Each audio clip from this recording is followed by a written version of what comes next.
Heads of government from around the world are now meeting in Dubai for COP28 to discuss climate change. Over the last couple of days, 22 countries, including the United States, Britain, Japan, France, and Canada, have pledged to triple nuclear energy capacity by 2050 to meet net zero targets.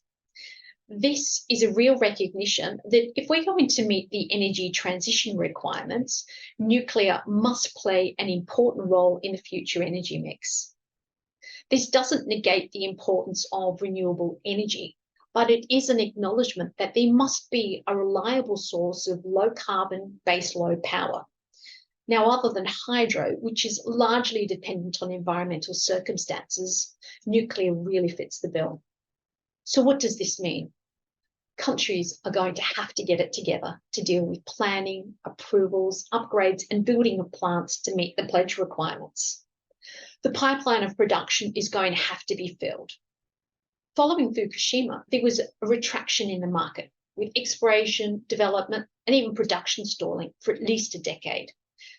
And with historical inventories being used up, the pressure is really building on the supply side.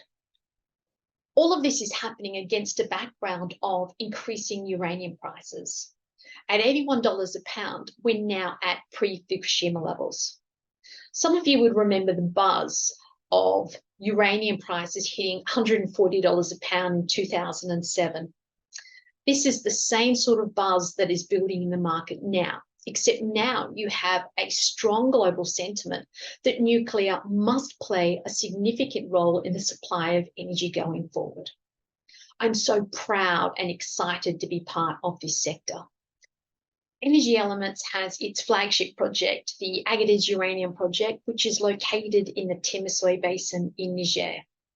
This year, we increased our resource by 100%, so now we have a resource of 21.5 million pounds U3O8 at a grade of 315 parts per million. Despite the recent political events in Niger, the country is still an important mining jurisdiction. With Orano producing from its mines for over 50 years, Niger is one of the largest producers of uranium globally.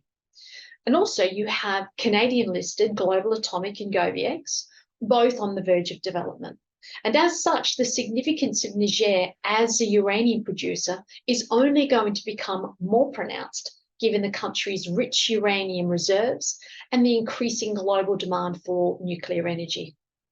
On the ground in Niger, as the situation appears calm and continues to stabilise, we look forward to advancing our Agadez Uranium Project and also our ENRG Lithium Project, which was recently granted and is only located around 70 kilometres from our Agadez project. Over the weekend, the US Ambassador to Niger, Kathleen Fitzgibbon, presented her credentials to government, and that signifies a recognition by the US of the Niger government following the coup in July this year. Now, that's a very positive step for Niger and great news for everyone involved, including ENRG Elements. Consistent with our strategy to diversify our assets, ENRG Elements has recently submitted applications for 4 exploration permits covering an area of around 500 kilometres squared in Manitoba, Canada, that have potential for lithium.